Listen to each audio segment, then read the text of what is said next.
Ready? I think so. My lights aren't ready. Oh, man. Boom. That's good. Ah, yeah. Try it again. Getting nervous now. Welcome, one and all, again. Good start. I don't know But you go pro. It's a lot easier when it was amateur hour. Amateurs. All right. I also miss when we used to clap. We all had to clap in unison. That felt like clap. That felt like a good team building. Let's do it. Good luck. 3, 2, 1. Where were you? You said one anyway. Yeah. The 3, 2, 1 is supposed to be the pace you're setting. Yeah. And you go 3, 2, 1. It's like you wait another 3 seconds. No. Oh, now I remember why we stopped doing this because it starts fighting. What is fucking team building? You're listening to Ka-Pow, the pop culture podcast. Comics, television, movies, and more.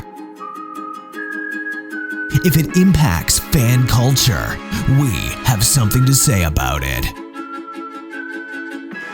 And now, your hosts, Jordan, Cliff, and Seth. Welcome, one and all, to a brand new episode of Ka-Pow, the pop culture podcast. Thanks for joining us. My name is Jordan Lowe. I'm Cliff Barnes. I'm Seth. I was going to say another name, but it was an eternal spoiler. Oh, yeah, don't do that. I haven't seen it yet. Too bad. You're going to have to just sink back into the dark here. So. I wonder if that'll work. This is for a video. That's... Cliff had the lights go out, so we thank you to all the patrons that are keeping the lights currently funding Cliff's electric bill. Yes. He bought these fancy new lights that change color and pulse and make it magical, and they just went out. They changed color. Yeah. They're black. Yeah. Not happy. But the show must go on. And guys, I thought I'd bring this up. I went on a trip last week. Had a day off of work. And since the last episode, you were talking about going to Columbus. So this time I went to Columbus. Yeah, I'm going tomorrow. And headed up to Columbus, wanted to do some shopping, hit a Target, had some lunch, and then we headed to downtown Columbus. What'd you have at Target to eat? Well, I didn't eat at Target, but I went to Target, then I had lunch. Oh, went to Target, had some lunch, Yeah. what I heard. And then we went downtown to the store I'd heard about and never been to before, and it's called Big Fun. The folks are gone. It's time for Big Fun, Big Fun. It's in downtown Columbus. I like it already. Insert Riverdale music number. Oh, I'm glad you played this, Cliff. I know. It was really my inspiration that kind of made me want to go after hearing that. Big Fun. Now you have to time it up to what I said. So this is a retro toy store down there, or up there, I should say, down there, and I didn't know what to expect exactly. We have kind of a local one of those here, but I kept seeing some YouTube videos where some vloggers kept visiting these stores and across the country, and then found out Columbus had one, and I thought, well, I want to go check this out. And so Alicia, Carly, and I went, and it's pretty awesome. Had a great time, great experience. It's not How big is it? It's not a real big store, to the point where, and that's kind of what, it's almost overwhelming because they have inventory stacked from the floor to a pretty high ceiling. And I mean, and there's so much stuff there.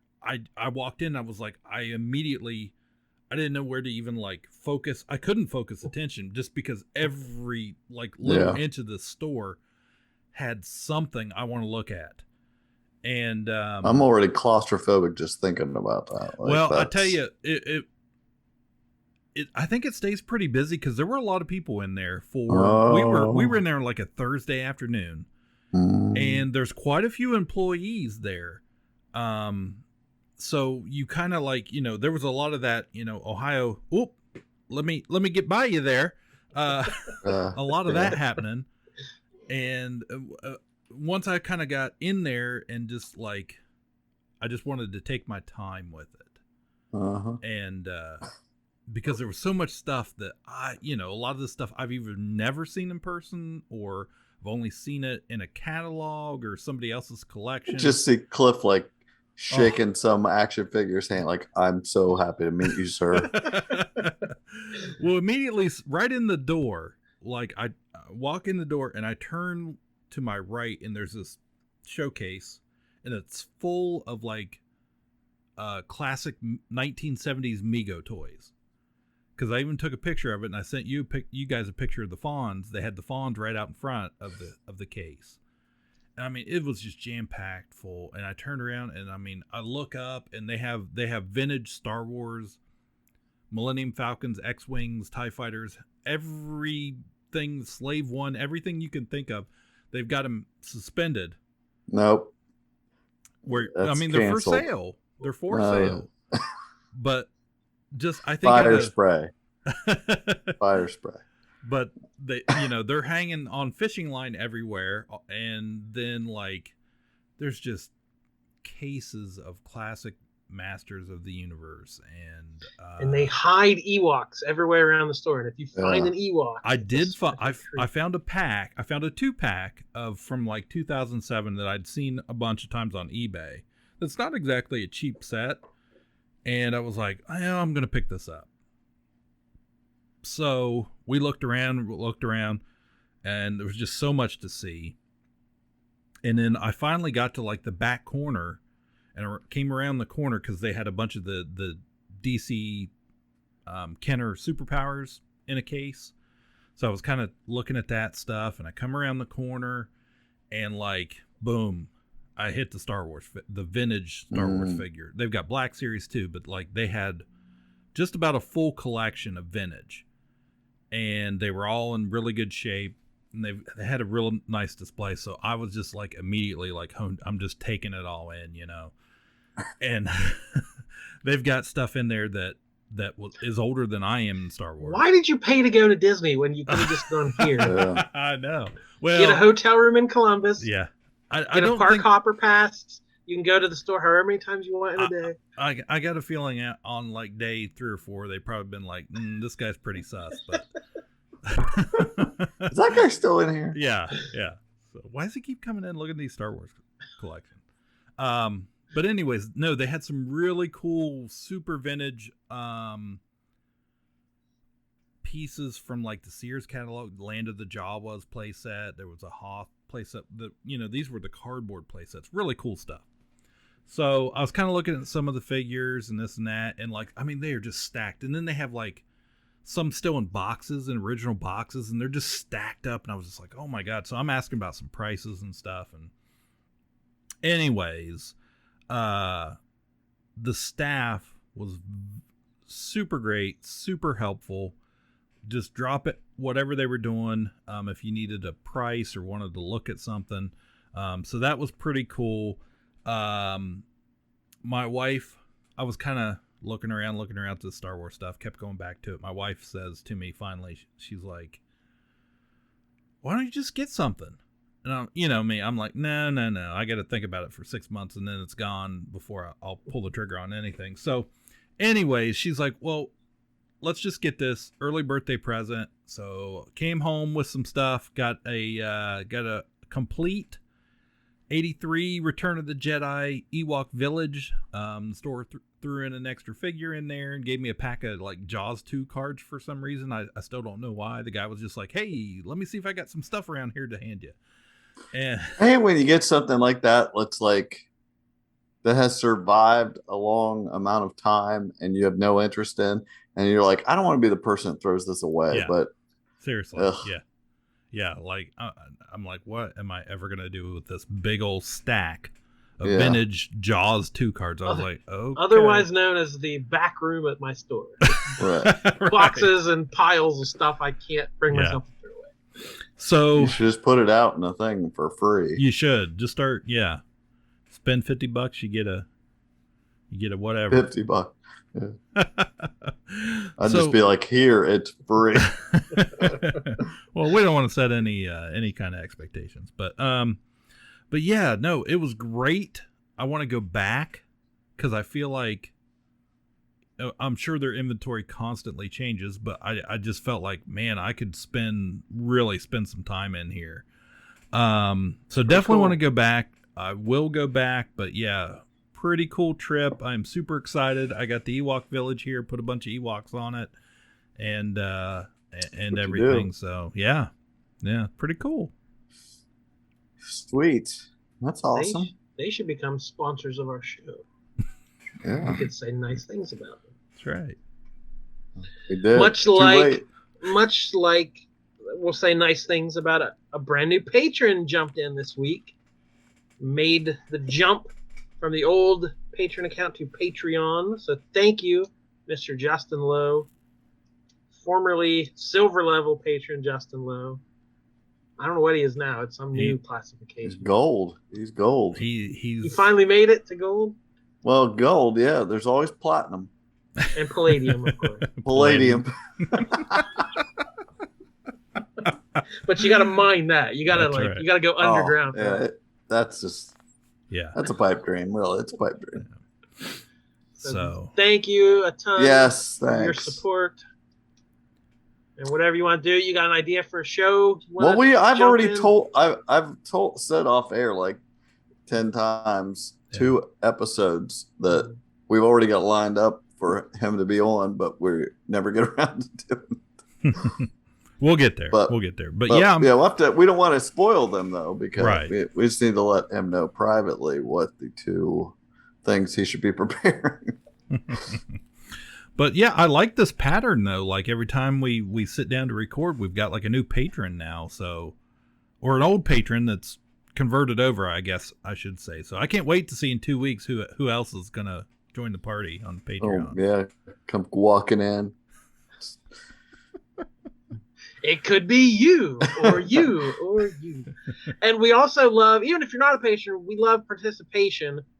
I want to give a shout out to Derek for leaving a comment a while back.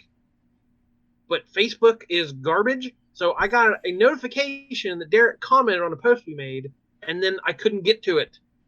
When you go to your a business page or whatever, there's some new format that sends you to some thing, and it gives you a list of comments that have been made, and there was no link to it.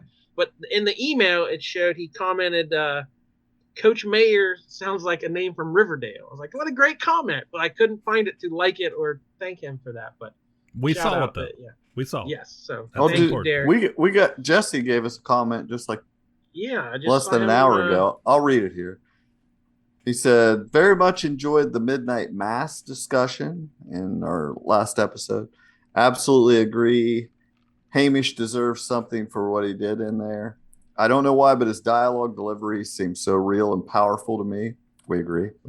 And man, that scene where the choir is at full volume at the apex of the song and then abruptly goes silent. Chills. So good. I listened back to our Midnight Mass discussion also. I thought that was good, except I was so excited. I don't think I barely let Jordan say anything. Every time he started, I know I have a bad habit of just talking over. I'm afraid I'm going to forget what I was going to say. So I don't. I really want to hear what you have to say. Once you hit advanced age that you are. Right, yeah. You just got to let me go off. Yeah. Well, the funny thing is like, because I edit the episodes, and some of those discussions, I'm like, it can be really hard to like find a stopping point to input some kind of audio in there. So sometimes I'll just let it go because I'm just like, it's it's not going to do anything for it. So I just let you go. I'm curious, if your one friend there, Jordan, liked it. Who was it she was asking? It was Tiffany. Yeah. So, yeah, good. Thanks, Jesse, for letting us know. Yeah.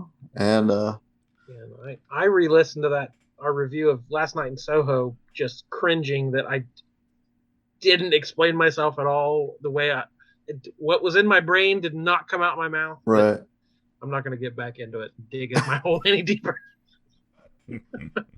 Good. That just happens sometimes with all of us. All right, so we've all seen some movies here recently, so let's talk a few movies. Save Martha! Puny God. I'm just a kid from Brooklyn.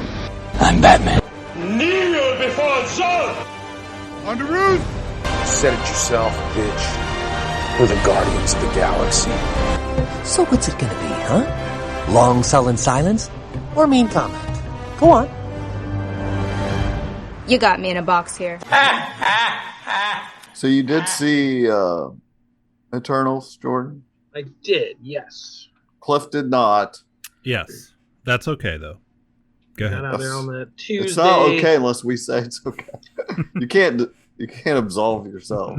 That's not how it works. That Tuesday $6 movie. Mm. So I shouldn't complain about the conditions, but I might. Yeah. You went to Marietta. The guy having the coughing fit through the entire second act had to keep getting up and leaving. He was coughing so much. Made me feel real comfortable. Yeah. Hmm. Good. But yeah, a little behind the scenes of how this sausage gets made. Like, there's things like this movie that fall. This movie opened on a day we recorded. Right. So only Seth had seen it.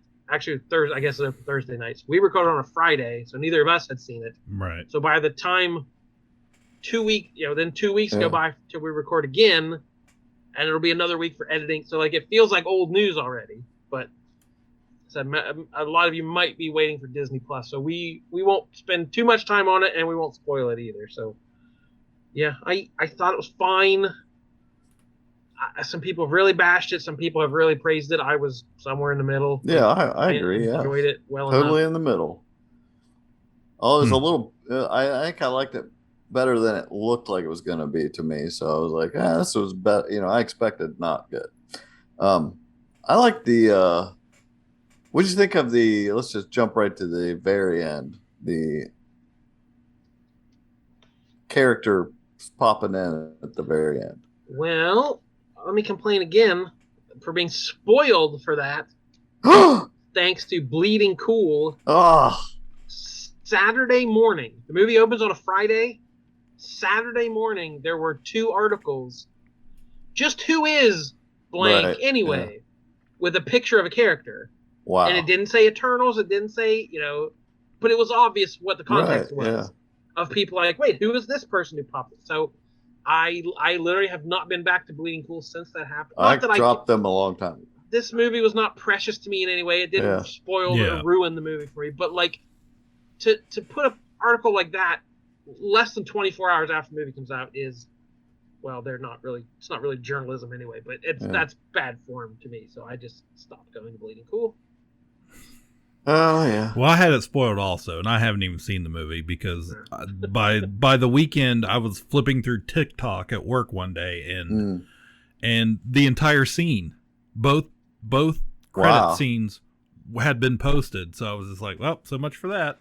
Can't go to Bleeding Cool. Can't go to TikTok. Where are you safe? On the both the main characters from both those scenes that were kind of revealed there. Those are both, and that's like in the first 10 issues of Avengers when I started reading, Avengers comics. That's so definitely a very specific era. Yes, that is and it's exactly when I started reading comics. So I'm just like, I was like, wow, just for me. I was just like, this is so perfect. So that was pretty great. Anyway, we're just talking about stuff nobody knows we're talking. I wasn't spoiled that it was 157 minutes long. I had not heard that. It's long. So, yeah, over 2.5 hours. and it felt it. Yeah. It had some real slow moments.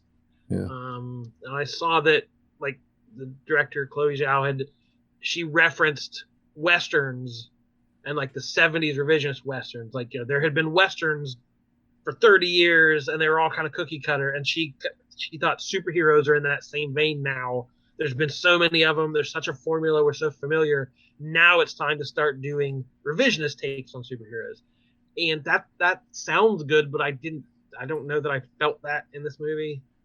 It didn't change the game in any sort of meaningful way. It kind of like, it made their morality a little more complicated, and it wasn't all black and white of what their motives were, but that doesn't translate to better or more interesting. Yeah. Similarly, I had mentioned a couple weeks ago that one of the characters isn't there in the climax, and I was like, I listened to an interview where she explained why, and it's just very, very briefly said in the movie, and she explained this really good explanation. I was like, that's not in your movie at all. Like, yeah, he just kind of peace out. Yeah, and I'm just like, I was like, I wish that was in the movie. What you're saying, I don't know.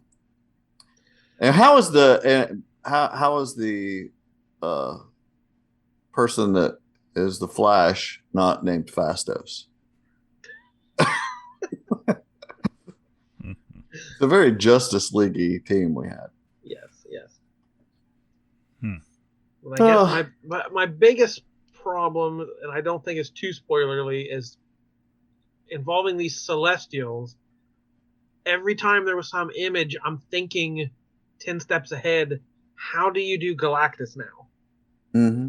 When you have a Celestial bigger than a planet and like this epic grand cosmic scale, like what? Like, I've been waiting for Galactus. Like, we've all been waiting for Galactus, and now Galactus is like got to be something different now. I don't know. Not a cloud. Hopefully, he's a cloud. Yeah. I don't know. Yeah. Oh, well. So. I really want to say something. But what's the Brian Tyree? What's his last name? Green or? Huh? Brian Tyree Henry. Henry, that's it. He played. He was Fastos, right? Yes. Yeah. I thought that they had some representation of a male couple, and that was pretty neat. Except there was one part where he was like, oh, what this great representation, and then at one point it shows that he blames himself for like one of the most terrible things. I was like, this is not great representation. It was like to blame this all on him. Like, oh, okay, enough cryptic talk. What else did you guys see? I saw just last night. I saw Ghostbusters Afterlife. I remember Revelations, and I looked as he opened the sixth seal. There was a great earthquake. Judgment Day.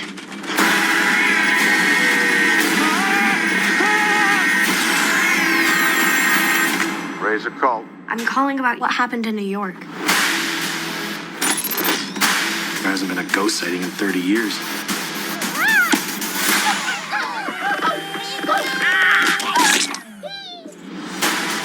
Oh my God. What is happening here? His grandfather was a Ghostbuster. Something was coming and he knew it.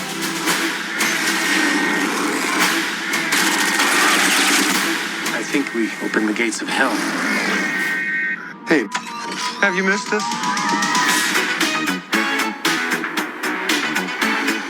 Oh, good. Something else nobody's seen. Something else nobody's seen. That's all right. I don't even want to say it for anybody. But I would just, Jordan was talking about his theater experience, and this was the first time we'd been to. We went to the mall, the Regal Theater, Regal Beagle. Yeah, over in Parkersburg. And Alicia and I did just by ourselves, and we quickly realized how long it had been. Come and knock on my door. since we've Zool been is there. waiting for you. Yeah. And things are a little different there. They were it was almost a little awkward just because they've done a good job with like the touchless everything for the most part. You know, you pretty much buy your tickets online, pick your seats out, so you can pick them out to, you know, try your best not to really sit around anybody if possible. And so we went hers and his, picking your seats. And but it was kind of awkward because we were, I guess, you know, I have gotten used to the Marietta Theater, and like in their lobby, you can get your popcorn if you want it, or a drink, and then as you wait for your theater to go in, they have little tables out there you can kind of lean on, set your stuff down, you know, whatever.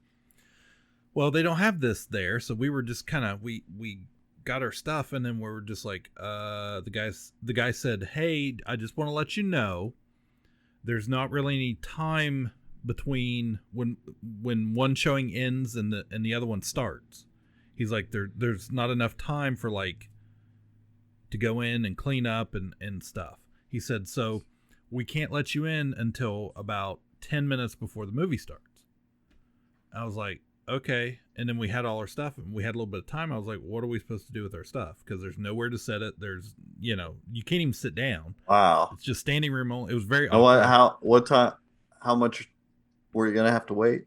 We had at least probably 15, 20 just minutes. Go over to Zales, try on some rings with the buttery fingers, and yeah. just kill some time. So we ended up, we kind of walked up to like what would be the regular ticket booth that nobody was manning, and just kind of, there was a ledge there because they've kind of redone some of it with counters and stuff.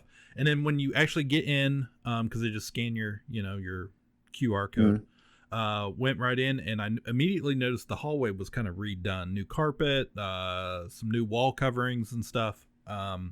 It looked nicer. It was a little brighter. So I was like, oh, it looks kind of different. That's cool, whatever. Anyways, we go in, sit down, realize, you know, we were kind of talking about, oh, it's been like 2 years since we've been here.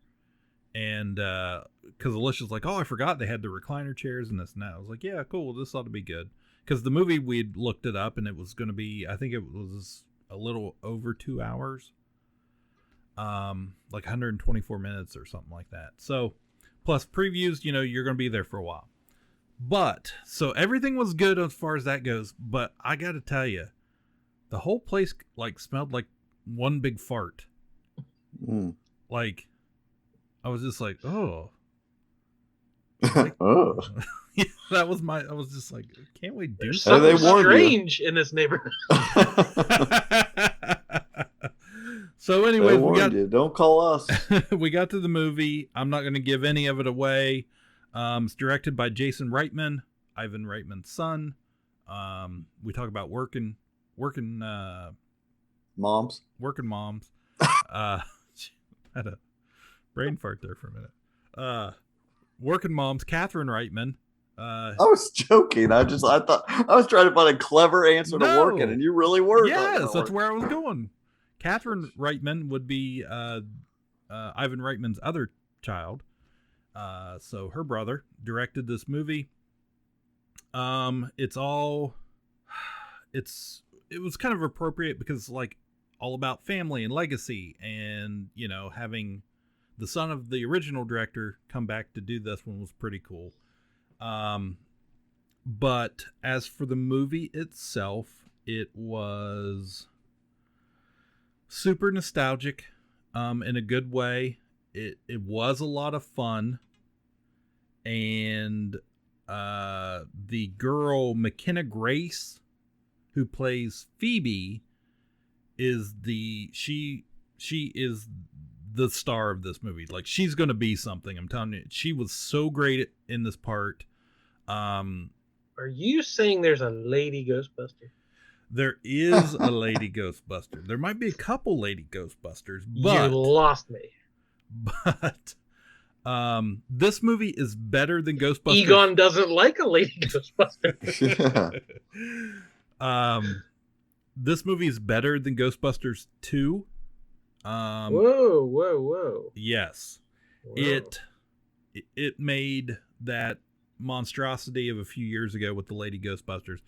it made that thing laughable. And like, why did you waste money making? I thought, why did you waste money making that movie when you could have made this movie a few years before? But they did one. It's got some cameos in it.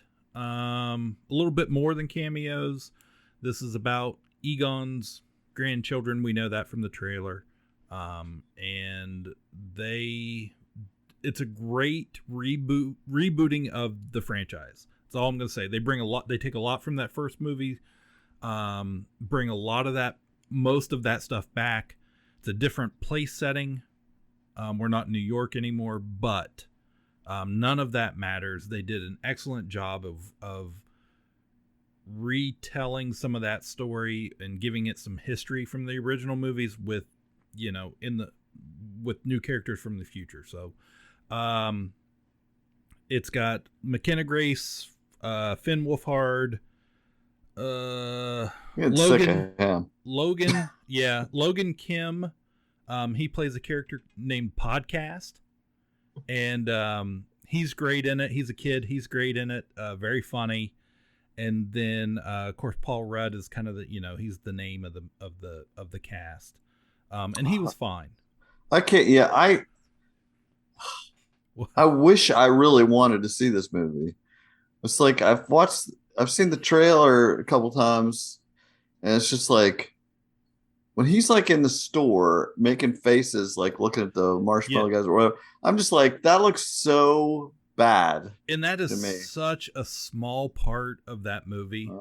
Okay. You've made me more interested in it, but I feel like somebody reviewed it and they did not like it, but they did say the same thing you said about McKenna Grace being really good in it, and she's been around for a while. I'm glad. I believe that she's always been, come off like a good child actor. So it's nice to see that she's getting better and everything. But it's like, I don't know. I wish I was more interested. I'll just say that if you like the original Ghostbusters, I don't want to suffer for 2 hours. No, if you like the original Ghostbusters at all, you're going to like this movie. It's not perfect. It doesn't. I love the original Ghostbusters, but I don't fit. That's not what I see when I see the preview. I honestly felt like they cut some stuff out. It's already 2 hours. It really felt like it could have been a little bit longer to me, and they could have filled some more stuff in, because it's pretty action packed and like keeps the story moving along at a good pace. Mm. But I still felt like, you could have established this a little better, but on the other hand, they did a wonderful job of using like that Ghostbuster, like those sounds from the movie, those, not the soundtrack itself, but just, the music, the score of it. Yeah. Just was on point. Like I was just like, it gave me all the feels just hearing at the perfect point, just playing those themes again. I was just like, oh my gosh, this is great. So, well, that's good news. Good news, everybody. Yes. Yes or no? Ray Parker Jr.? Did we get a Ray Parker Jr.? We got Ray Parker Jr. Ray Parker Jr.? Yeah. Yes. Oh yeah. Oh yeah. I had no doubt about that. There's some other stuff in there that if you only saw the first trailer and just left it at that, you're going to be great. If you didn't see the last trailer, it might have given a little bit away, but there was some surprising like baddies in it too. So I really liked that. But yeah, I really highly enjoyed it. Alicia and she loved it too. We both were like, it ended. We sat through the credits. There is a mid-credit scene. And we just like, we're both sitting there and everybody's kind of getting up. I was like, man, that was fun. She goes, that was fun. And I was like, that's all I want in a movie. Just, entertain me for a couple hours and make it fun. And they did it. Cool. You watch something else, Jordan? Just a couple of streaming movies. Big one dropped on Netflix, Red Notice. Special Agent John Hartley, FBI. Been tracking your scores for a while now.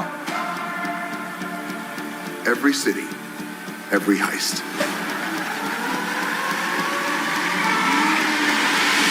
Now that you've been tagged with red notices, you've become the world's most wanted criminals. And I'm the only one who can bring you in.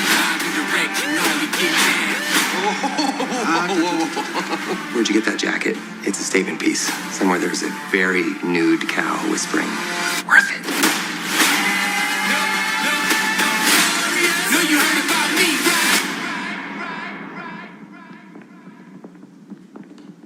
right? Looking for something specific or just browsing? You're under arrest. Oh my God. Read the room. Girls will keep the secret. You want to arrest me? So long, boys, make a noise. Arrest me. I just want the egg. Yeah.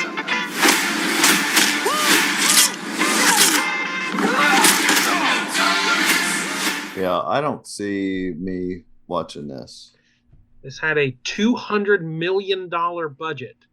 The biggest Netflix has done for a single movie so far. Well, then it must be good.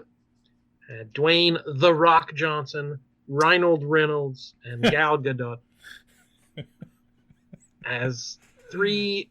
I said this. It felt kind of rare. Of like, this was just one of those movies where there's a bunch of movie stars and they're doing what people love about them. Ryan Reynolds is, yucking it up. Dwayne Johnson is doing the action, rocking it up. Yeah.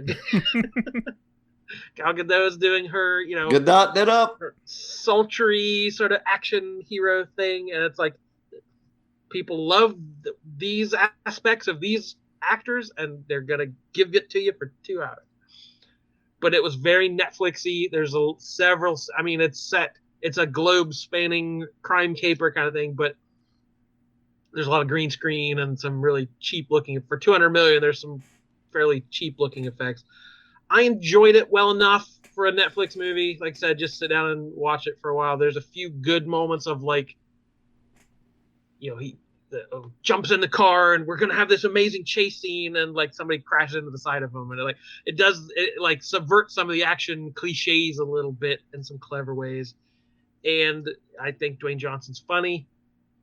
I'm sorry to be honest, I'm kind of sick of Ryan Reynolds. Oh, I was just going to say, you were like saying how we got what Ryan Reynolds does. It's like, yes, I'm so sick of him playing that same character in everything now. Yeah, he used to do things. Yeah. I don't know if you remember, no. but he used to do other things. And as soon as he did Deadpool, that's all we get is Deadpool. But yeah, it was a bunch of pop culture references and quick little snarky things. I'm like, wow, I kind of just want him to shut up for a minute. Yeah. But yeah, it's fine. It's not terrible. It'll be somewhere in the middle of my list next year for movies of the year. That's pretty good, actually. But yeah, I it just as an action movie, it was a fun movie. Okay. And the other one I good watched news. a new documentary in the Music Box series from HBO. We all enjoyed that, the Woodstock 99 documentary that they did. This is the second in the series. It's called Jagged. It is about Alanis Morissette recording Jagged Little Pill in 1995, which sold 33 million copies. They had a stat at one point, like 1 in every 10 Americans owned a copy of this. It was I love that album. Yeah, I love it to death. I still listen to it. I do too. It's so funny because a friend of mine just a couple months ago was over here. We were talking, and he's a metalhead or whatever. But I was like, something came up about our favorite albums. We were like, what's your top five favorite albums? We both sat there and thought. And that was one of his top. It was one of the first ones he named was Jagged. I mean, it's the last thing you would have expected him to say. And I was it's definitely in my top 20. Like I love that album also. So yeah, after watching this, it's in my car right now. I had to listen to it this morning on the way to work. I can't wait to watch that. There's archival footage of like big sweaty dudes in the front row, like other hand is tailing a taxi cab, and they're like headbanging and like, it's not like Lilith Fair. It was aimed at women, but the crowds were massive. I'm a little disappointed. I didn't know this had come out this week. Oh, I've been waiting on it to come out. I didn't think it was out yet, honestly. I can't wait to watch it. I watched it the day it dropped just so I could make sure to mention it. Is this the one, though, that I felt like there was some controversy I had heard in the last few weeks where she didn't approve something that was coming out about her. And I don't remember whether it was this one or not.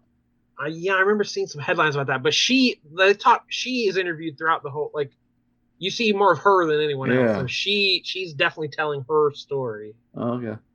It's the 12th best-selling album ever, and the second best by a female artist after.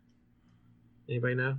Okay, what? Female artist? Best-selling female artist album. Taylor Swift. Britney Spears. Well, up to this point, like Adele is that maybe outsold it now by now, and there's a few, but up until 1995. Oh. Woman up till 1995. Yeah, Madonna's a pretty good guess. Yeah. No, Whitney Houston. Yes, Bodyguard soundtrack. Whitney Houston. Yeah. Boom. We've said that before, so I knew it was it. I was like, I know he's asking us for a reason. We brought this up. Yeah. But yeah, it's interesting. Again, I haven't thought about her in a while, and I knew every word of that album. Everyone I know owned it. Yeah. And it's a good look back.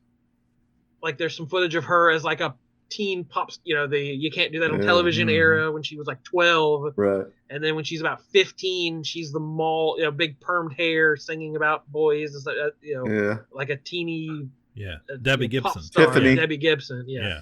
And then at some point she didn't want to do that anymore. And her record label's like, no, do the thing that people like you doing. She's like, I don't want to do that. So it's about her kind of breaking out. But when she hit, she was like 21. She was a kid still. And so there's some interesting footage, and they talked to her bandmates, one of whom was Taylor Hawkins, who went on to be in the Foo Fighters. Uh-huh. And he's talking about this, like his first big tour and all the stuff they got up to on tour. So again, it's interesting footage, and it's interesting to hear her as a more mature voice now, looking back on her having this insane experience when she's very, very young. Yeah, I can't wait to watch it. Sounds good. Good news. Did you, Seth? You have Apple Plus, right? Yeah. Did you watch that new Tom Hanks movie, Finch? Yeah. Yeah, I watched that just the other night. I liked it. I'm not sure why, but it was fine. Yeah, it had some Castaway. Yeah, I don't like to say that. I've heard people say that, and I'm just like, Castaway's in my top 100. Like, this doesn't touch Castaway.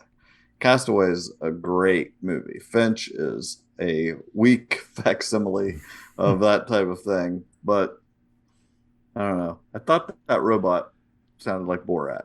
It did at first, yeah.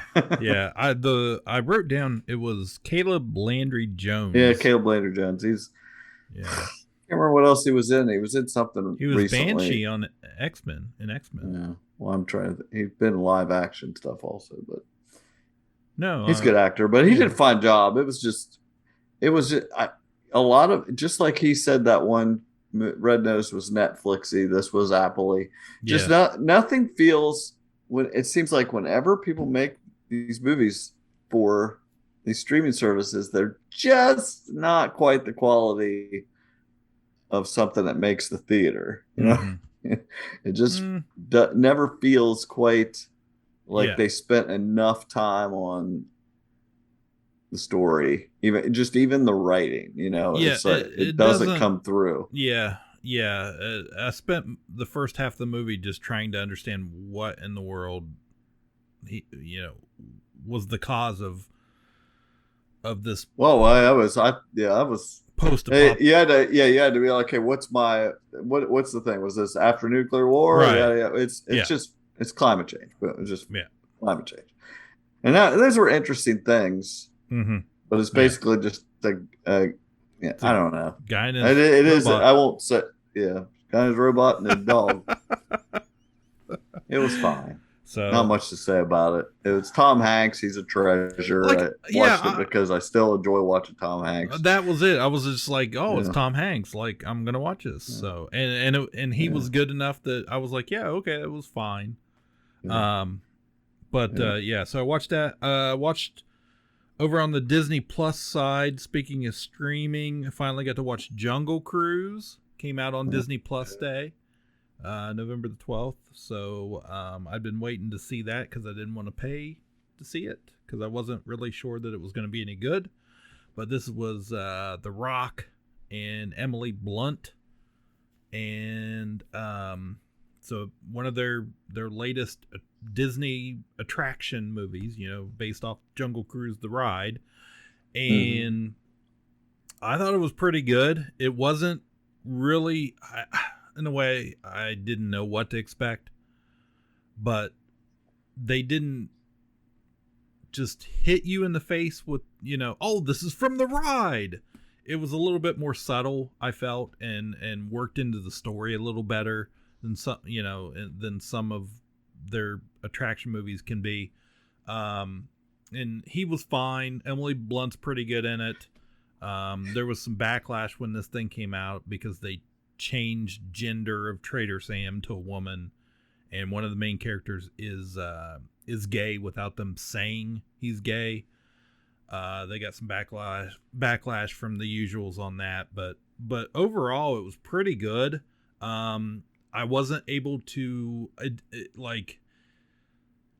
I didn't have it all figured out by the time the big reveal, I guess, happened, so that was good. It kept me in suspense a little bit.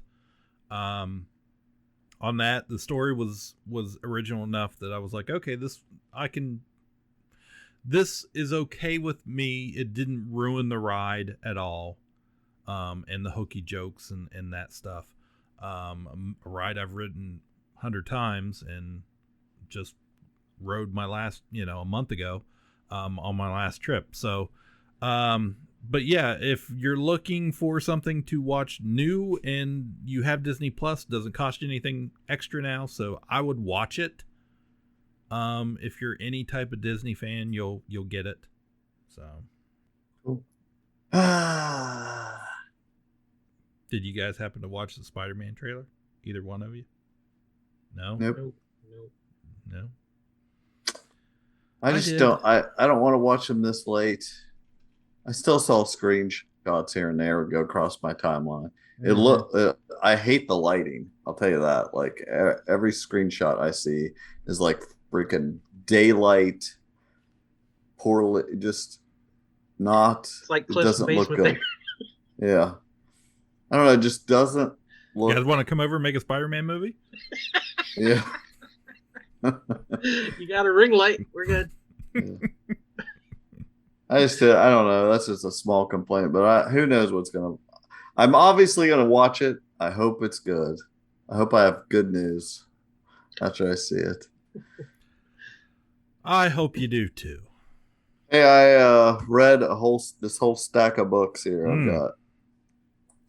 So one of them has to do with some TV. Book it. Yeah, let's book it here. Children who love to read can grow to new heights. Expand their knowledge by discovering new worlds. Stretch their imagination by reaching for the stars. Book It is a reading incentive program that encourages young people to read. Support your children's participation in their school's Book It program. Or to find out how to enroll their school, write to this address. When your child loves to read, almost anything can happen. So a couple of them have something to do with TV. So there's a Amazon Prime. I only read things that have to do with TV. Yeah. Amazon Prime, the fantasy series. Here's the first book, Eye of the World, from the Wheel of Time series. So every book in this series is like 650 pages. I don't think they all necessarily need to be that long, but that guy was dedicated to them being that big. Anyway, I've seen a lot of advertisement for this. They're putting a lot of eggs in this basket, so have it. Yeah, I must have a legion of fans out there. Yeah, I mean, apparently it's one of the most beloved fantasy series of all time, and I mean, I'd heard of it here and there, but never read it. In fact, didn't and know on my anybody. other arm, I've got a new. Yeah, now I have the wheel. But anyway, that's what he's going to Columbus for. Definitely. I was like, okay, I want to watch this show, but I want to be a smug book reader, so I need to read some of the books. So I read the first book and the second book, Great Hunt, and I feel like that should prepare me enough. Except the series is 14 books. That's ridiculous. That's ridiculous. Too many books. Too many books. Too many books. You can only be so smug. You can't be 14 books smug. We'll see how smug I allow myself to get. It's fine. The books are pretty good. But we were talking about Dune influencing everything. These books are like obviously heavily influenced by Dune. And there's a whole just like the Bene Gesserit from Dune, there's the Aes Sedai and the Wheel of Time, and it's women are the powerful, they do the magic, and except there is, could be a guy that might be able to do it too. I mean, it's just like big time Dune. And anyway, some of that big Dune energy does have some big Dune energy. It also, honestly, it heavily influenced the Wheel of Time. Heavily influenced Dragon Age. Whenever they created Dragon Age, I was like, oh my gosh, there's so much Dragon Age in this. Kind of threw me for a loop that I'd never really heard of it much. Anyway, the show came out today, and it was really good. I was very good news, guys. Very pleasantly surprised. The effects were they threw money at it, and it actually hit the screen. The effects were really cool. The music was good. The casting was good. Rosamund Pike plays the main Aes Sedai, like the Rebecca Ferguson type character from Dune. And she's great. Like, so it's funny because there's like a couple different speeches from the book that she says in the show, and it's like, wow, she's really good at this. She did a great job. So they dropped the first 3 episodes today, and the first one was the best, but overall I'm very impressed with what they were able to pull. It's not Game of Thrones, but it's not very many steps below that as far as a fantasy series adaptation. I think fans will be happy with it. As far as they changed a few minor things. They kind of created more of a mystery about, like, there's supposed to be someone had been born who is the dragon reborn. Someone has been reborn and is going to save the world type thing, and they don't know who it is, and they kind of create a bigger mystery about it in the show than they do in the first couple of books of the series. But for all I know, that it changes somewhere through the book series. I don't know. Anyway, if you have any interest in it, I think it's worth checking out. If you're a fantasy fan, it's pretty cool. The other stuff I read, I'm going to surprise you, Jordan, because these are all things you've been reading, I believe. I read Friday. Did you read this? Yes. Tell us about it. What is it? It's another one in that genre that has just recently become a genre of former, like, kid detective stories. Yeah. Like Encyclopedia Brown or any of those who are set after all that, where they've grown up. So we've come across a few films and stories like that. So this is in that same vein as a comic book. Ed Brubaker and Martin or Martine, from Private Eye and stuff. I thought it was really good. Look, it's like first volume of 3. I think it's on that Panel Syndicate, so it's a web strip. Oh, okay. So you can probably read ahead. It's been coming out. Yeah, okay. I'm sure there's more online. It's one of those pay what you want sort of things. Like collects the first 3 chapters. A girl comes back to her hometown after, and he said it's kind of perpetually the early 1970s of his childhood, the writer. And it's, the fashion and the technology, everything's a little bit, it's a Riverdale kind of feel. Everything's a little bit antiquated, but that gives it a nice aura to it.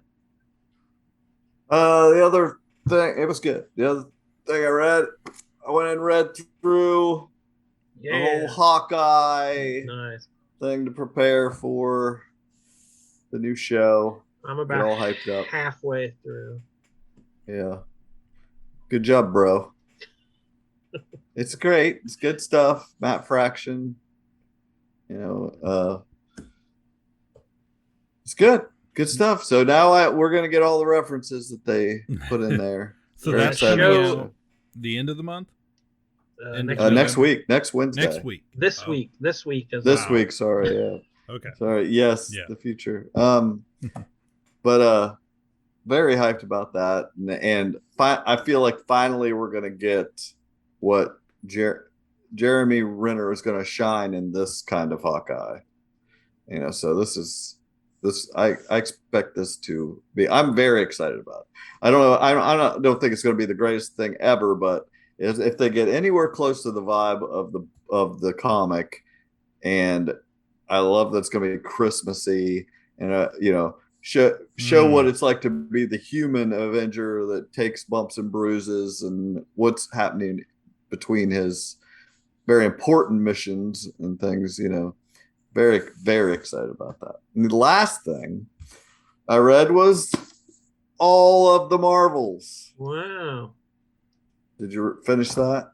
Yeah, I brought it to the store. I was going to let you borrow it, but you jumped and got it. I couldn't stand it. I had to read it because I like comics history and stuff. And this guy read all the Marvels. And I thought it was good. It was really good. Like 500,000 pages worth of artwork over that's crazy. Decades and decades and decades. I wasn't sure what to expect, how he was going to attack it. I honestly thought he was going to give me all the cosmic history and that was not what it was. Yeah, I wasn't sure if it was at the dawn of time, the Celestials existed, or if it was going to be the 1950s were a time of atomic energy. Like I didn't know whether it was comic nerd history or American history, and it wasn't really either of them. It's very geared toward newer readers or rookie readers. Like if you want to dive in, because I talk to people all the time who are intimidated. What should I read first? Where should I start? What should what's a good place to dive into this? And he has a good answer of it doesn't matter. Everywhere you got to dive in somewhere. So he kind of gives you a few roadmaps and a few options of things to do, and made some connections I hadn't really thought about before. So I definitely, it wasn't exactly what I thought it was going to be, but I definitely enjoyed the book. Yeah, I really, really enjoyed it. And it was much more of the things I knew about, but that's kind of comforting anyway. You read something, you're like, I know what he's talking about here. I can remember these stories. And he's, like you said, tying things together and going through some of the big characters and their whole story, just like all the main beats of their story. And it's like Spider-Man, for instance, just going through that whole chapter of everything. It really kind of makes the world smaller for that character. It feels more, because sometimes I'm like I really like Spider. Okay, I'm not Cliff, but it's like it feels overwhelming, and he makes it not feel overwhelming to talk about what has happened. It's like, when you really go through the main beats of Spider-Man, it's not. There's that was one of the things, for me feeling like I have a pretty good handle on Spider-Man's history. the way he broke it down, I had literally never thought of before. Yeah. Of there being segments of his life where, when he's a kid, the first 100 issues, it's all about father figures. J. Jonah Jameson and missing Uncle Ben, Norman Osborn, Doc Ock. Like he's looking for a father figure, and they're all trying to be villains, and he can't connect with anybody. And then the second chapter of his life is all about himself and shadow versions of himself, the Venom symbiote, the clone saga, all this stuff of like who is he as a character. And then the third later segment is like the family, meeting Miles, settling down with Mary Jane, having the Spider-Verse, all the him being on the Avengers, like being settled. So it's like childhood, young adulthood, and then adulthood of like, and no one set out to like, now it's time for a new epic of Spider-Man. Like that just happens through hundreds of creators and years of continuity, and it just sort of forms. What she's saying is, this is like nothing else in the world of art. Right. Film can't do this. TV can't do this. Novels can't do that. Like, it's an organic, ever-growing, ever-changing story that's still just one thing. It's still just one story. That's amazing. It is. And it makes you like, I remember a guy years ago I used to work with. This was like towards the beginning of, back when Iron Man came out and stuff like that. People were getting a little excited about comic stuff, and he was asking me things, and he was like so jealous. He was like, I wish that I had all those years of experience with this. Like, he wanted to know about it, but he knew that it was just like, he can't go back and have read all those comics. I was like, and I remember being like, you don't have to, just just start reading some stuff, like you can't possibly, no one can just go back and do it all, even though this guy did it. But it's like you don't have to. Didn't. His mission was not smugness like yours. Right. He didn't seem like he was very blasé of like, yeah, this kind of sucked and this was fun and this is pointless. And I really like the story about his kid at the end of like sharing some of this stuff with his kid who never really showed interest in comics. Yeah, that was very interesting. Meanwhile, I would walk into your store with my kid, and he would just go sit down and didn't give a crap. There was a time when he would get this Franklin Richards because they were like Calvin and Hobbes, and he loved Calvin and Hobbes. But that's just so funny. You never know. You can't force anything on your kids. They're not gonna like it. And I thought was funny though, I like his theory about the one character that the Marvel Universe was about being Linda Carter. Yeah. the nurse, not Wonder Cliff's eyes brightened up. Not Wonder Woman. Oh. Not L.Y. You lost me. Linda Carter, the nurse, they ended up being like the night nurse, and in there. But just because they had those like comics could have been about anything. Like they just happened to be about superheroes, but originally they were like girls gonna be nurses and going to school. That's the other thing that really blew my mind, is how that had never occurred to me. That idea that before 1961 and Fantastic Four, Marvel had been producing comics for a decade that had nothing to do with superheroes. Right. Jack Kirby, Steve Ditko, Stan Lee, they've been doing monster comics, humor comics, romance comics, war comics.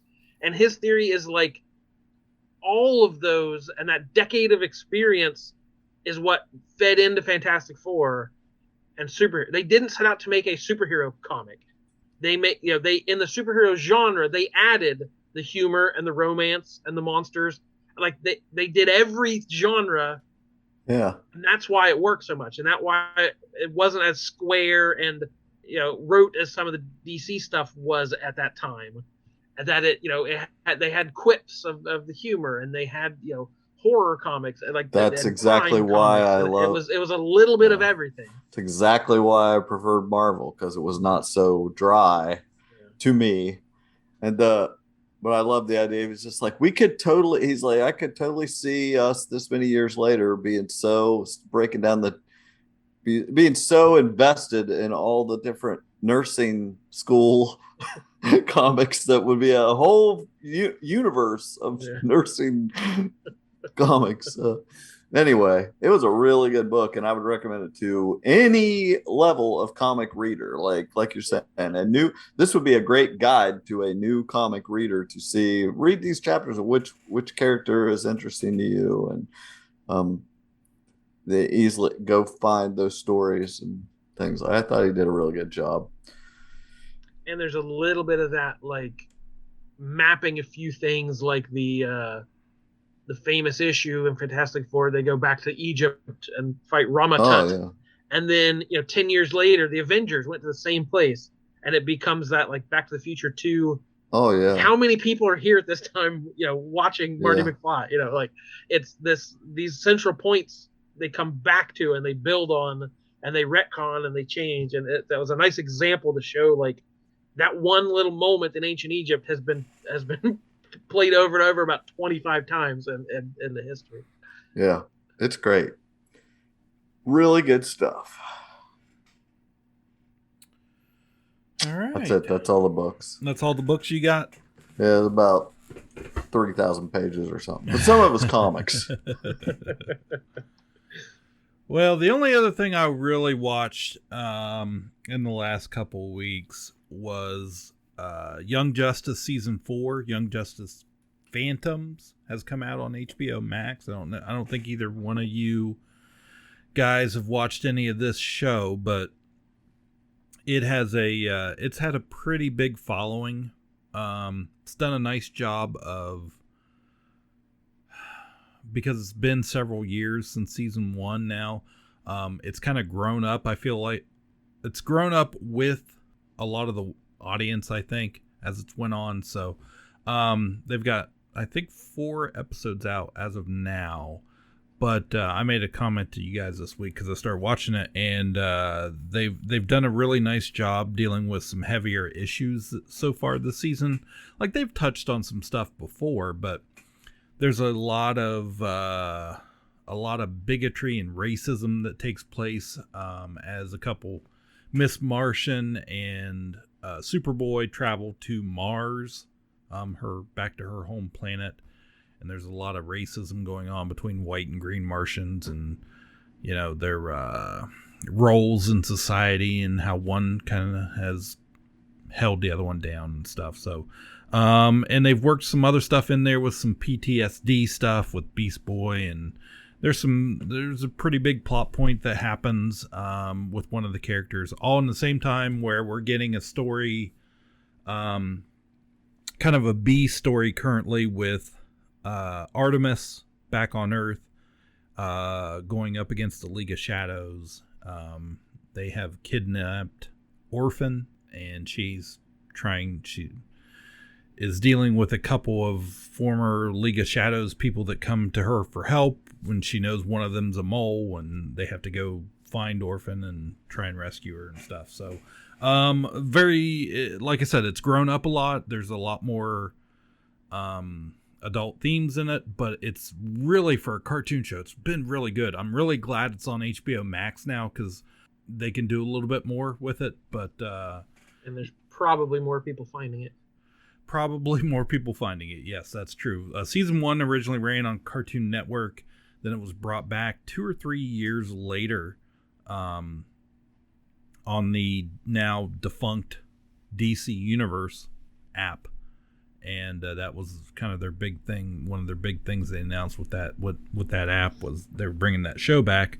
And season 2 was really good. It was Blue Beetle focused. That's when they introduced the Light and the Reach. It was a really good season, really written well and thorough. And then last season they tried to introduce a bunch Outsiders. They did introduce some newer characters, and it wasn't as familiar for me, and so I didn't like it as much. Like, I still recognized it was pretty good, but it just wasn't, I don't think it was really what I was looking for, whereas this season has been much better. So that's out. If you have HBO Max, go watch season 4 of Young Justice. Highly recommend it. I almost forgot to bring up the most important bit of TV news I wanted to talk about was a Taco Bell commercial. Oh, yeah. I was watching the Fox animated shows on Sunday night. I had taped them. I was fast forwarding, watching The Great North, the animated show from Bob's Burgers creators. And I'm fast forwarding through the commercials. So they're zipping by, and something caught the corner of my eye. And I said, wait, well, huh? And I rewound it. I'm like, okay, so we get a commercial from Taco Bell for the double steak grilled cheese burrito. And they've done one of these before. It's like a girl meets a guy on the beach. No, wait, she's hungry for tacos. So she leaves him and goes to Taco Bell instead. Haha, that's funny. This one was a cosplayer at a train station. And she sees another guy dressed in the same costume. It's a meat cute. Oh, wait, no, she wants taco meat instead. So she goes to Taco Bell and gets a burrito. And I thought, okay, that's weird cosplay. Why does that look familiar? She has ears and horns. That kind of looks like... So I rewind it again. And she's holding a shield with a bat, the face of a bat on it, which is the exact logo from Saga. Yeah. I'm like, this is not an approximation. This is exactly... Marco from Saga. And so I had to rewind it again. I'm like, wait, what is happening? Like, am I asleep? Yeah, it's like, is this a dream? Yeah. When you shared that, I was just like, it was like if they were using, to me, I mean, it felt like, is that the Ka-Pow logo? What, it's like, what, it just seemed impossible that it was happening. Because you could do a fairy wings and whatever, like you could do any kind of generic cosplay. Why do this? So I watch it one more time and I pause on the fine print and it says copyright Saga 2021, Brian K. Vaughan and Fiona Staples. Like they paid for this copyrighted character, but it didn't say read Saga from Image Comics. Like it was not a commercial for Saga. It was for tacos. Oh yeah, it was Taco Bell coming to them, Yeah. But also, that book is the least commercial. I mean, it's a huge bestseller, but like, I mean, I guess they do have some action figures and T-shirts and stuff, but like, it's not all over. It's not Spawn. It's not like I don't know. It's not. It doesn't make any sense. It doesn't make any sense. And I don't know that Brian K. Vaughan has a big social media presence. Like I've Googled it a couple times looking. I just saw a few articles like, yeah, that's weird. I follow him on Instagram, and he hadn't put anything about it. Yeah, I would love to hear the story of how this came to be or why this came to be. He's still hung up that they canceled Y the last minute. It's what it is. It's just like I don't know whether it's just they saw that somebody cosplayed as Marco, and they were like, "There, we want to use that." Yeah, it's like I don't know, but. It's again, we don't have any perspective. This is one of those things where it's just like, people don't know about this, right? Yeah. But it's like huge. Okay, it's got us talking about it, but yeah, how many more people are tweeting about it or talking about tacos than if you had just used something generic? I don't know. I don't think anybody got anything out of it, but we were just like, what? Yeah, it was like 11 at night. I'm like, I have to post this. I don't even care if anybody sees it, but I have to record that this happened for posterity. Yeah, right. So when it's huge later, because someday Saga will be something in the mainstream, I would assume. We'll see. We'll see. We'll see. He's still skeptical. He just watched the goddamn Taco Bell commercial. Yeah. It's still like, nope. If Taco Bell in mainstream, I don't know what is. I only eat artisanal tacos that you've never heard of. True. Speaking of one more superhero show I'll get to, the finale of Supergirl. Oh, 6 the series. Seasons. I stuck with it. I watched all 6 seasons. Last few, I fast forwarded through quite a bit of it, looking for commercials I wanted to see. But I stuck it out. I wanted to stick through the end. I was committed enough to it, and I will say, super strong ending. Oh, last season, I bet nobody else has used that adjective. Yeah, well, super. This last season was all about Nixley, who was like some cousin of Mr. Mixie-Spidlick, another fifth dimensional imp that was a female villain, and there were these totems. They had to get all the totems to form a one soul something or other. It was basically Infinity Gauntlet. Mm-hmm. And if you got the love and hope and whatever totems all together, you would have ultimate power over humans. You form Bebo. Exactly. Bebo shows up, Care Bear Stare happens, and the world ends. But so it made no sense. Lex Luthor fell in love with her. They had like a team up between Lex and Nixley.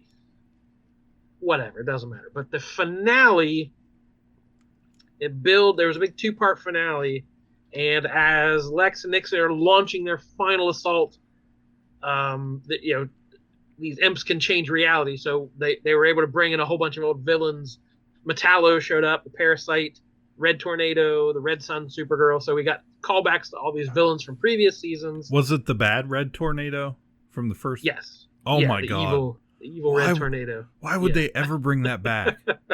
Nostalgia, baby. Oh, remember how terrible that was with the red makeup and. It was it wasn't it was a very short little fight scene. But so on the good guy side, Mon-El came back from the future. Mm-hmm. Wynn came back. Remember, the tech guy had jumped to the future. Sexy James Olsen returned. Nice. Drop that right here. I read books and work out. James Olsen. It's okay. I can trust you with the big secret. Meet her back at the office. James Olsen.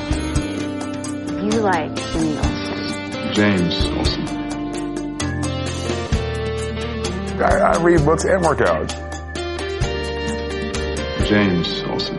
In his shape from Mortal Kombat, the guy is jacked. He is enormous. He's super sexy, James Olsen. Yes, he is. He is super. So he came back for a while, and then the biggest return, Callista Flockhart. I was just going to ask that. Yes. It was obvious she wasn't even on the same continent as them. It was all filmed on green screen. She was on a telephone. Kara, I got to get in touch with you. Like it was just her on a telephone, but it was fun to see her again. Mm-hmm. She kind of made that whole first season, whatever. But I'll get the worst moment or cameo. Helen Slater came back as their mom, and obviously played Supergirl in the '80s movie. And they're all fighting. She got a shotgun. She's shooting a shotgun. She's like, "You'd think in another world I was Kryptonian." And Alice kind of winks and goes, "Only in the movies, Mom." It's like, oh, stop it. That's not good. But anyway, so we have these cheesy moments. We have these callbacks. We have these cameos. It's anything you'd expect in a finale of a show. But then it turned so hard that the whole point of this show, the girl power stuff, the feminism, the people said it's become too political. Like that's been the whole show for the last 4 seasons. Yeah. But the main thrust of it is that the whole idea of becoming your authentic self, not living a lie, being who you are, being proud of who you are and not ashamed. And that's been Alex's whole journey, coming out as a lesbian from the early days of the show. When Dreamer came in as a trans person, there was a whole storyline with her sister because the power of the Dreamer is passed down from mother to daughter. And so this sister had trained her whole life to get it, and it went to Nia instead. And at one point her sister yells, "You're not even a real woman." And so that estranges the two. So the sisters have to come back and work things out and prove this whole family bond and all this stuff. And Alex and her girlfriend or fiance adopt this little girl, Esme, who is an alien who's got these powers that are out of control and can't handle. And so Supergirl advocates to put power dampeners on her, because that's what they did for her. Because when she was young, her powers were out of control and she was afraid she'd hurt someone. And Alex is like, "We're not doing that to my child. We're not going to tell her she's wrong or that she's broken in some way. Like, she is who she is, and she's going to live her life that way authentically." And it's like, holy cow, every character gets that arc in this show about being themselves. And at this point, Supergirl is still putting on her glasses and going to work and pretending to be Kara. And that's what Cat Grant calls her out of. Is like, you are the only one not being authentic. You are living a lie, and it's hurting yourself. And you're not living your life to full potential. And at one point, she's like, "That secret identity is stupid. Stop it." And so this show ends basically throwing the whole superhero convention on its head, saying that whole "I am Iron Man" thing. She's like, to be fully myself, I have to come out and be both halves of my personality to the world. And it kind of says these last 6 seasons have been a mess, and I've been doing it wrong. I'm being a superhero wrong, and here's how to do it better.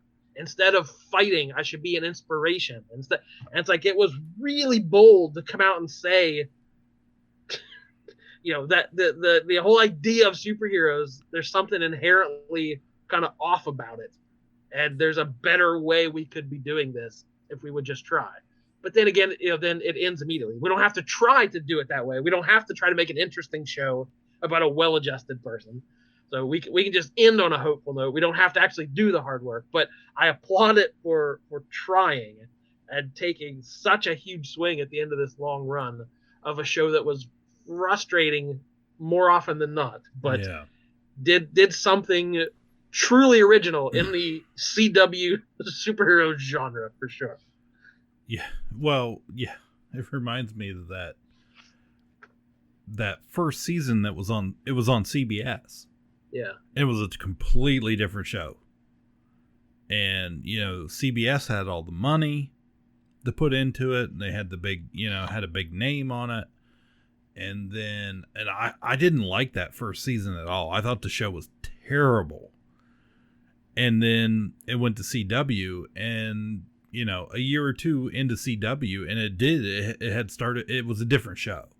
Yeah, for sure. And it was for the better. So the CW has done some nice things with those themes on a lot of their shows. But I'm glad that Supergirl finally, that in a lot of ways it may have been some of the best superhero moments on that network. So good on them. And it ends in a way, nothing is super final. She could still show up in one of the crossovers or on Superman and Lois. Like, she doesn't fly off to some other planet or whatever. So she's still around. It was just kind of a happy ending for everybody. Told the story that it wanted to tell. Right. Well, I think it's going to be another super long episode here, like we've been doing lately. So we've just had so much to talk about. So, anybody got anything else? Nope. Okay. Unless you want to talk Tiger King season 2. I am not watching that unless somebody freaking Clockwork Oranges me. I never watched the first one, but it was the you're biggest better thing. off for it. Yeah, it was the biggest thing in the world. I actually, after we got home from the movies last night, we were just sitting around looking for something to turn on. And I turned on episode 1. We watched a few minutes of it. It was terrible. I could not care less about those people. I have such a bad taste in my mouth about how anybody could watch that. It's just like, they started all this. Yeah. It feels like that started all this. We were a captive audience when that thing came out. Who is nostalgic for that point? Who wants to relive those early days of the pandemic? We were all stuck in a lockdown, and that was one of the very few things new that was out and gave people something entertainment to talk about. And if anything never needed a season 2, it was probably this damn show. So. Yeah, there's plenty more. There's always some new show debuting or streaming or whatever, networking. And we'll catch as many as we can. We might miss a few, but we'll be back with more as soon as we can. How was that for a wrap up? Does that make any sense? That works. Okay, let's go home. Yeah. Good night, everybody. My name is Jordan. Cliff Barnes. I'm already home. So, bye forever. Ka-Pow, the pop cultured podcast, is intended for entertainment and information purposes only. Sounds, music, and clips played during the podcast are property of copyright holders. All original content is property of www.udownwithkpp.com. If you enjoyed this podcast, please subscribe and leave a comment. Ka-Pow, the pop cultured podcast, can be found on Apple Podcasts, Google Podcasts, Podbean, Spotify, and wherever podcasts can be found. You can connect with us through social media on Facebook, YouTube, at the Ka-Pow Podcast on Twitter, or email the show, Ka-Pow, the pop cultured podcast, @gmail.com. If you really want to go the extra mile, join our Patreon at patreon.com/udownwithkpp for special content and access to Patreon-only benefits. We are grateful for anyone who chooses to contribute, but please know that most of our content will remain free. So please continue to like, comment, and share.